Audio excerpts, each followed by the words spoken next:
Hello everyone, today we read and comment the 5th chapter of the 6th book of Von Clausewitz, Vom Kriege.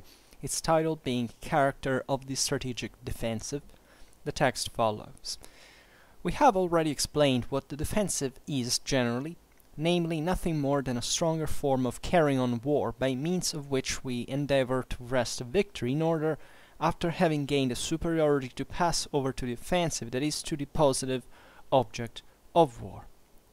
Even if the intention of a war is only the maintenance of the existing situation of things, the status quo, still a mere parrying of a blow, is something quite contradictory to the conception of the term war, because the conduct of war is unquestionably no mere state of endurance.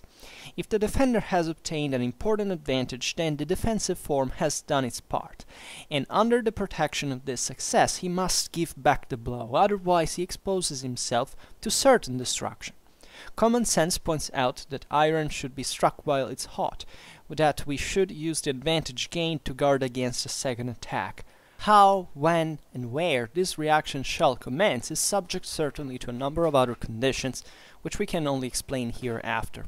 For the present, we keep to this, that we must always consider this transition to an offensive return as a natural tendency of the defensive, therefore as an essential element of the same, and always conclude that there is something wrong in the management of a war when a victory gained through the defensive form is not turned to good account in any matter, but allowed to wither away.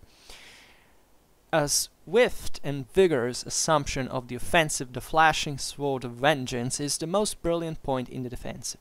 He who does not at once think of it at the right moment, or rather he who does not from the first include this transition in his idea of the defensive, will never understand the superiority of the defensive as a form of war. He will be forever thinking only of the means which will be consumed by the enemy and gained by ourselves through the offensive, which means, however, depend not on tying the knot, but on untying it. Further, it is a stupid confusion of ideas if, under the term offensive, we always understand sudden attack or surprise, and consequently, under defensive, imagine nothing but embarrassment and confusion. It is true that the conqueror makes his determination to go to war sooner than the unconscious defender, and if he knows how to keep his measures properly secret, he may also perhaps take the defender unawares. But that is a thing quite foreign to war itself, for it should not be so. War actually takes place more for the defensive than for the conqueror, for invasion only calls forth resistance, and it is not until there is resistance that there is war. A conqueror is always lover of peace, as Bonaparte always asserted of himself. He would like to make his entry into our state unopposed. In order to prevent this, we must choose war, and therefore also make preparations, that is, in other words, it is just the weak or that side which must defend itself, which should be always armed in order not to be taken by surprise. So it is willed by the art of war. The appearance of one side sooner than the other in the theatre of war depends, besides, in most cases on things quite different from a view to offensive or defensive. But although a view to one or other of these forms is not the cause, it is often the result of this priority of appearance. Whoever is first ready will on that account go to work offensively, if the advantage of surprise is sufficiently great to make it expedient, and the party who is the last to be ready can only then in some measure compensate for the disadvantage which threatens him by the advantages of the defense. At the same time, it must be looked upon in general as an advantage for the offensive that he can make that good use of being the first in the field which has been noticed in the 3rd book. Only this general advantage is not an absolute necessity in every case.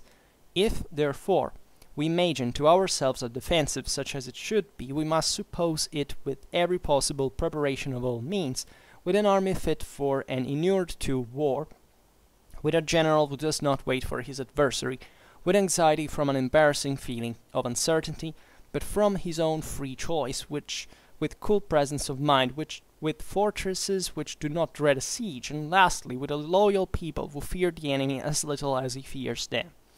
With such attributes, the defensive will act no such contemptible part in opposition to the offensive, and the latter will not appear such an easy and certain form of war, as it does in the gloomy imaginations of those who can only see in the offensive courage, strength of will, and energy, in the defensive helplessness and apathy.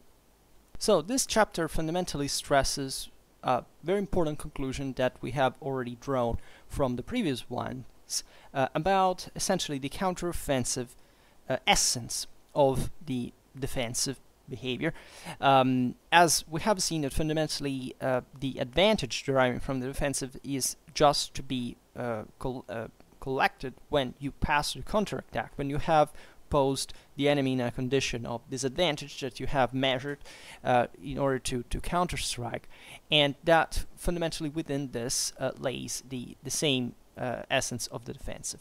There are major implications. Von Clausewitz will to this, because that would work better with historical examples. I was trying to think of one specifically, but we will be seeing it better in the future. But this is crucial because it shows you, in a sense, also, first of all, how offensive and defensive are always present, not just as an option, but obviously because you're either from one side or the other, but because concretely in tactics and in strategy you're using both of them at the same time in different units, in different sectors. I mean, you are there is a balance that we have seen often exists in war, where if the odds were too unfavorable, the disadvantaged side wouldn't even fight.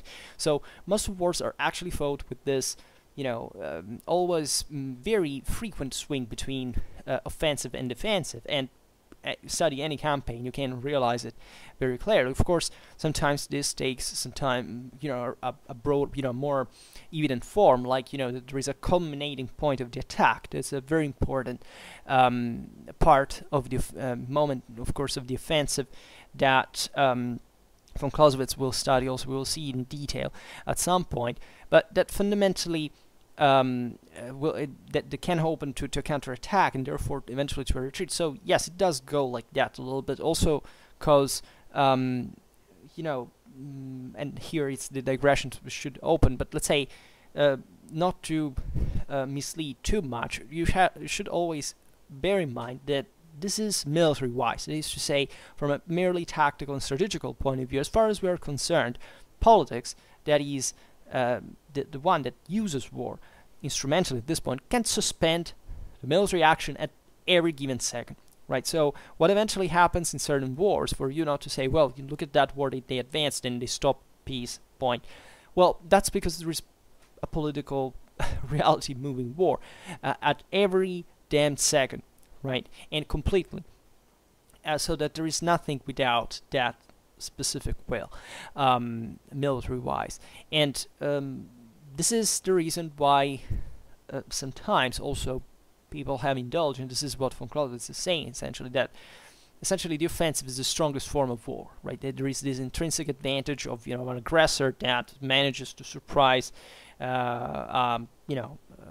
somebody who had no clue fundamentally was to be attacked, and therefore to capitalize upon it, and that would make the superiority of the offensive. As we've seen in previous chapters, we have demonstrated and seen clearly how and why the defensive is the stronger form of war, but we have always said that that has the negative object. That is to say, until you don't pass to counterattack, that is to say, you are waiting. Yes, you're preserving yourself with a relative advantage, but that is not going to make the thing done. Therefore, will at the end of the day remain a negative purpose until you don't pass your counterattack, when at that point you hopefully would have reached a relative advantage that is enough, however, for you to defeat the enemy, and therefore passing to this weaker form of war that is the attack, that however is also the one with a positive object, so for which intrinsically attack has this disadvantage, which doesn't mean that in reality it has, right? There are many situations in which the attackers have an advantage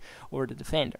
That's why everything is declined to the actual, to the current contingencies.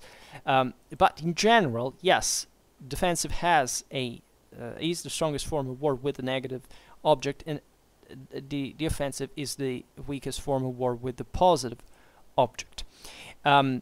And how fundamentally war, in a broader sense, should be about the offensive more, paradoxically, because through the offensive you enter in that field also perspectively of he who is aware that that will have a cost, but at the same time has a greater essentially motivation to pay that cost, which is usually often also less let's say costly in relative terms for him, right? That is to say, think about a big empire that invades, I don't know, a small tribe at the outskirts of the known world, where at that point the empire may spend a lot of resources for that, right? Resources that, for example, that tribe wouldn't be able to pay. But for that big empire, all those resources, after all, are a small thing, and therefore it has from his, its moral and material superiority, not this, great problem to spend them, but still, they will be, right, too, let's say, costly compared to what the defensive perspective is really about. So, and in that sense, the attacker will know that probably, from a military point of view, there will be, let's say, an absolute advantage of the defender. But that is also, we should say, that is, but it will do it the same. This is actually mitigated in reality by the fact that politics, once again, and society intervene in that. So how that tribe will eventually fight and be able to exploit that advantage is often maybe even less than the ability of that empire to conquer it. So things get in the real world messed up like that, so that there is no predictability. War is a non-deterministic system in this regard. But at the same time, in general, these relations between the offensive and the defensive remain true, right? And here we see effectively what should that, the counterattacking essence of defensive be about, and is at the end of the day, always. Von Clausewitz, so character of the strategic defensive, he writes, we have already explained what the defensive is generally, namely, nothing more than a stronger form of carrying on war, by means of which we endeavor to wrest a victory in order, after having gained a superiority, to pass over to the offensive, that is, to the positive object of war, right? So when I say counteroffensive, doesn't mean something intrinsically different for offensive. It's offensive. Like, you literally transition from defensive to offensive and vice versa depending on the situation. But the point is that the reason why you defend, and therefore you're waiting, you have that negative object momentarily, is for you to gain a superiority on the enemy, a relative superiority, because in absolute terms what is absolutely superior inferior, right, doesn't quite exist in reality. But at that point, right, in that contingency, and there is an advantage that can be exploited.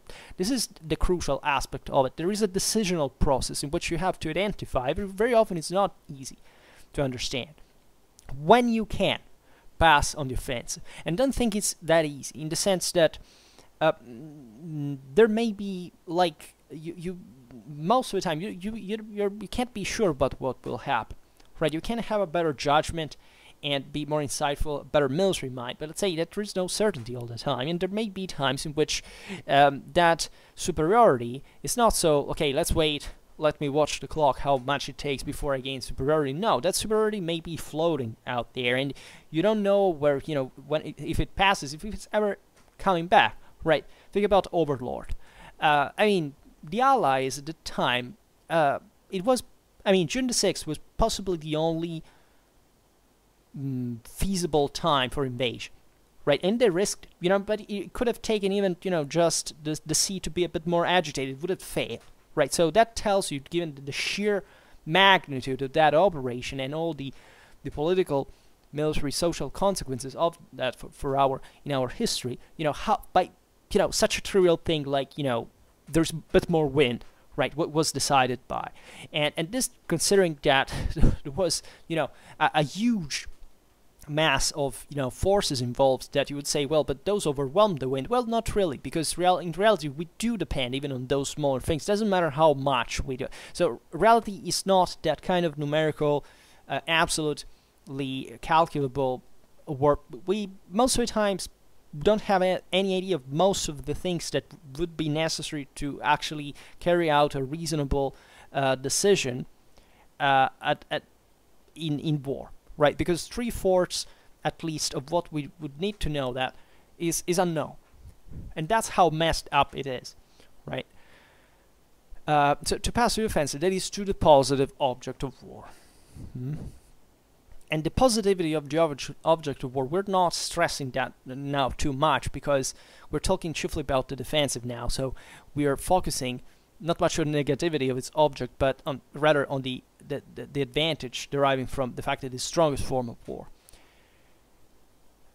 It's very important to distinguish, even in terms. I mean, the strongest form of war, that even in here, is strength important in war? It's important, but basically if you don't know how to decline it, it's 0. Right? Remember that things like courage or strength are literally the cheapest qualities out there in war. Like, basically every human can be trained, disciplined for displaying that, right? But war is so messed up for things that must be decided at the higher, in terms of command, that this has basically nothing to do with even what war is, right? So you may say the defensive is strong, but as we will see, yes, it's a strong form of war, but until it doesn't pass to the offensive, so it abandons itself, let's say, and passes to the positive object of war, the fate is certain destruction. And this is what, in fact, von Clausewitz will say. Why? It's also intuitive, right? You just remain passive, nothing happens, the enemy can be even very, very weak, and then wiping out you on the long run the same, right? So that also tells you how fundamentally there is nothing like an absolute defense or attack in practical terms, because you will always be doing, as we were saying before, more or less the two things at the same time, or leaning to from one another, and alternatively depending on the situation. But here we're analyzing the theory of the art of war, so we have to understand why that happens.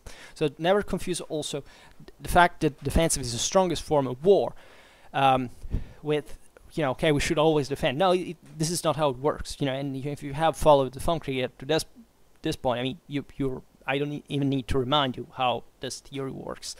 But it's really also a matter of terms, literally. Like, there is no occult meaning here. It's literally that we tend to misuse semantically words and should be more precise about the saying. So von Clausewitz says, even if the intention of a war is only the maintenance of the existing situation things, the status quo, still a mere paring off a blow is something quite contradictory to the conception of the term war, because the conduct of war is unquestionably no mere state of endurance. As I understand, this is important because it tells you, look, even if you're interested as a political, strategical objective to win this war, just to maintain things how they were before, so you're not interested fundamentally, I don't know, in invading the attacker's land or doing, no, you just want that as an objective, and it did exist in the past, of course, historically. This still doesn't mean that you should always be defensive, right? War is also something temporary. I mean, people make it because they are going to exploit certain advantages, making this enormous effort, and then essentially doing what is enough to get the objective done. And in war, let's say, this is probably a way more refined you know, conduct in outcome for concern on the basis of the outcomes normally are in a rational sense than it is in other fields. That is to say, if you have to make an enemy army crumble, well, you know, that army will crumble when it's, you know, we can say it's so easy to do it, but let's say if you spot what is necessary to do it, and that's what we'll have to introduce the concept of Schwerpunkt, in fact, as we will see, the army will crumble, right? And that will be enough for you to win and the other guy to lose, right? So it's really something that you can't, you know, relativize, right? And it can be relative in terms of how you're going to exploit that victory. Yes, this is true, but it's also an objective reality, right? And people are dying, and there is all a, you know, very concrete way of seeing that. Can't be subjectivized in absolute terms. So von Clausewitz says, if the defender has obtained an important advantage, then the defensive form has done its part. And under the protection of this success, he must give back the blow, otherwise he exposes himself to certain destruction. Right. What is interesting here is that it doesn't say, you know, you have to wait for that specific advantage. You have to wait for an important advantage. As we were saying before, it's something that you presume that by passing to the offensive will enable you to win. But as we've seen, that is not, it's never a certainty regarding the outcome. And the other option is always remaining, I mean, basically being destroyed, as we were saying before. Literally, if you don't pass to the offensive, you can't have paired off that blow, but eventually what will have you acquired if you don't exploit that, you know. Then von Clausewitz says, common sense points out that iron should be struck while it is hot, that we should use the advantage gained to guard against a second attack. How, when, and where this reaction shall commence is subject certainly to a number of other conditions, which we can only explain hereafter. So, yes, here we just explained that it's in the essence of defensive to pass through the counter-attack. For the present, von Clausewitz says, we keep to this, that we must always consider this transition to an offensive return as natural tendency of the defensive, therefore as an essential element of the same, and always conclude that there is something wrong in the management of a war when a victory gained through the defensive form is not turned to good account in any manner, but allowed to wither away.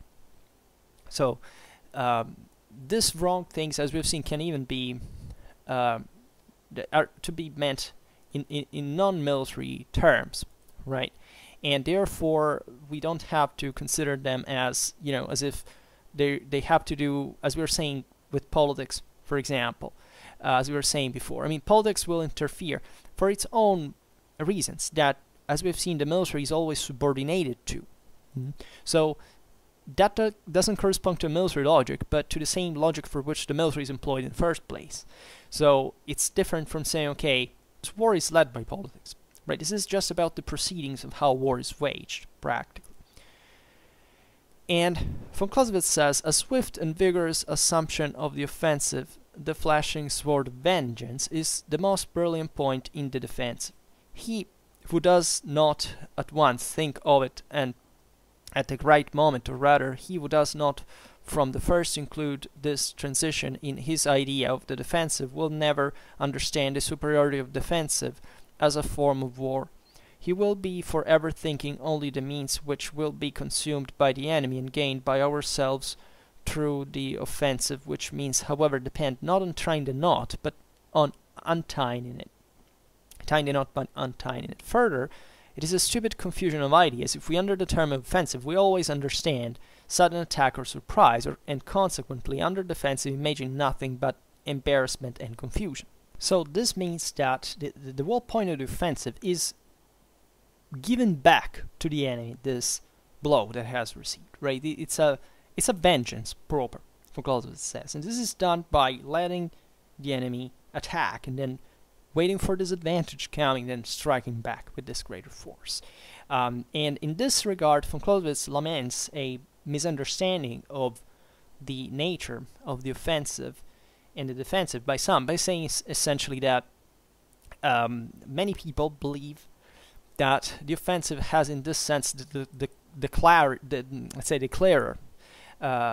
look on the thing has, which may be true in some instances, but that it's just the side that manages to essentially inflict chaos and disorder in the enemy forces when by the same fact of attacking, that therefore consequently the defendant is just, you know, in the embarrassment of confusion and so on. This is not true, right? First of all, because surprise is not always there. So, and it's very difficult to achieve, especially the largest the forces involved, and in this regard, the broader issue. But specifically because also the attacker has actually great difficulties in carrying out the offensive, and you would be, tendentially, the more, let's say, the larger the attack, the greater the confusion, actually, which is not necessarily the more intense the attack, because the more intense the attack, the more certain forces may have been invested in it at the point of making it more orderly in relative terms. So that's how, in fact, things can change over time. And that is something that one must take to consideration very clearly. But here Von Clausewitz is conveying the message that we shouldn't absolutely think that defensive in this regard is necessarily weaker, right? We have demonstrated it's the strongest form of war, right? At the moment, it does by leaving the initiative, let's say, giving something to the enemy. But the reason why it's doing that is because he foresees a greater advantage coming. So everything is subordinated, in a sense, to that. And this naturally does make a difference. It is something that will, that literally decides for the fight to happen. Because otherwise, if there wasn't even that, there wouldn't be even a fight. This is the point is that we should stress. I mean, if somebody is just passive because he can't react to somebody attacking him and can't see a moment where things will go better, then what would this person fight for? He would simply surrender, right? So this we should always see in the boundaries of military action. That is, you have decided to fight.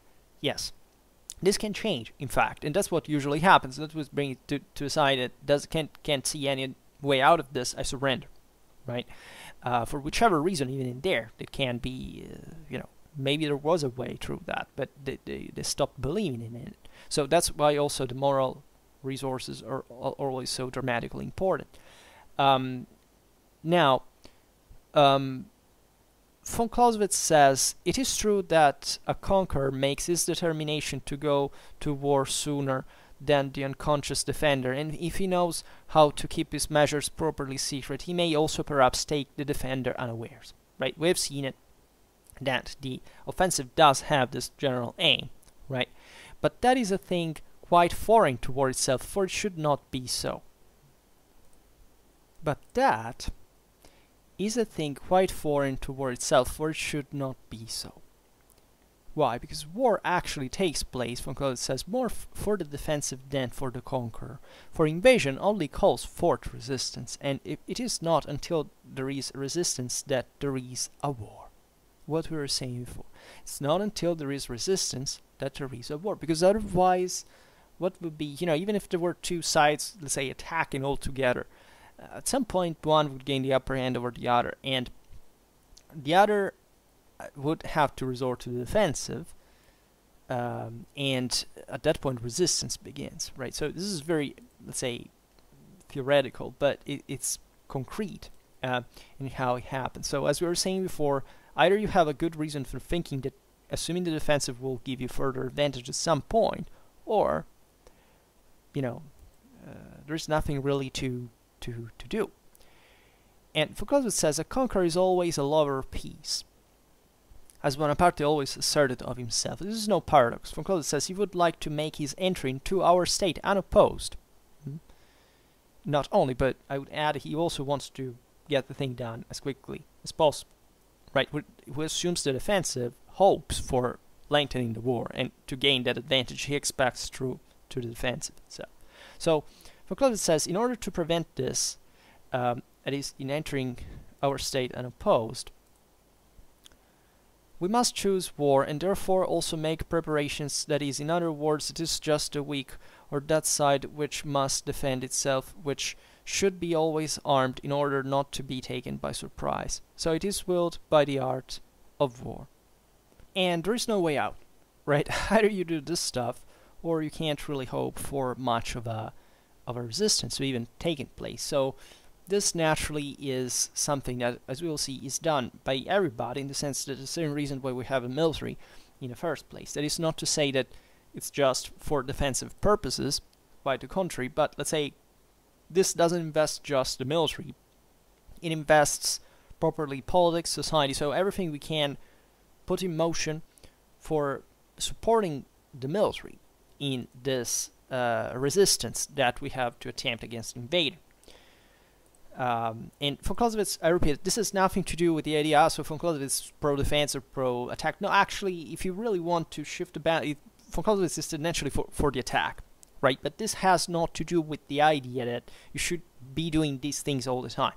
This is basically about realizing what is the broader spirit through which you should go at war, like, right? Because that is fundamentally what is going to make the most important difference, right, in relative terms, because it may not be enough, right? But at least von Clausewitz says, you can't hope to enact a resistance unless you haven't prepared yourself in this regard.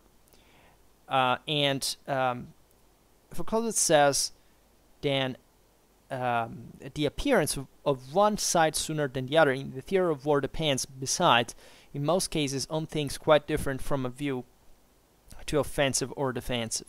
But although a view to one or other of these forms is not the cause, it is often the result of this priority of appearance.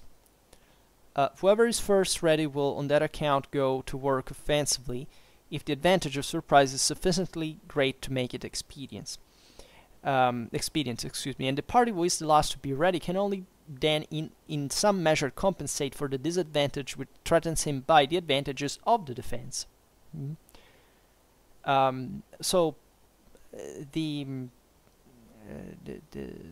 is fundamentally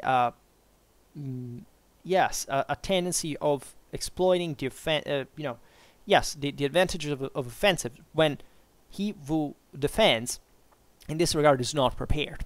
Absolutely, that's the asymmetry that we're looking at. We've seen it tactically, we've seen it strategically. So this is the broader issue at the largest level that of scale, right? So that is, yeah, kind of true. I mean, so it's obvious that, as we've seen, if you choose the defensive only because you hope that you can gain advantage from that and to eventually pass to the offensive, also given the laws of reciprocity that we've seen in before in the work, the offender, let's call it this way, the offensive will exploit naturally the situation a defender was not ready yet, and therefore is not even sure can defend properly at that point. And that is it's very important, right? Because you basically concentrate enough forces to scramble, yeah, at that point, right? And there is often in here, it's not the same thing, but it's obvious that there is a surprise element, generally speaking. I mean, you still could have an unprepared counter that knows is going to be attacked and that is struggling hard to prepare for that. So in that sense, there is not quite a surprise unless, yeah, maybe at some point before, of course, but in the moment in which at least the invasion is enacted, not necessarily. And as we were saying before, you may never know how it gets down to, like, in practice. I mean, how eventually even maybe an unsatisfactory level of defense may, at least perceive so, may actually turn out, good. There are many examples of this, meaning that, for example, I don't know, think about World War II. In general, at the start of World War II, no country on earth was prepared for that war, but grossly, right? Not even, I mean, nobody properly. So that gives you an idea of how it's like. Even think about the pandemics now. There is a strategical nature of this all. I mean, there is always a situation where, so what matters in here is not the absolute surprise or not, but how that actually works when you're going to fight with that specific someone who is also in that specific situation. And von Clausewitz says at the same time must be looked upon in general as an advantage for the offensive, that he can make that good use of being the first in the field which has been noticed in the third book. Only this general advantage is not an absolute necessity in every case.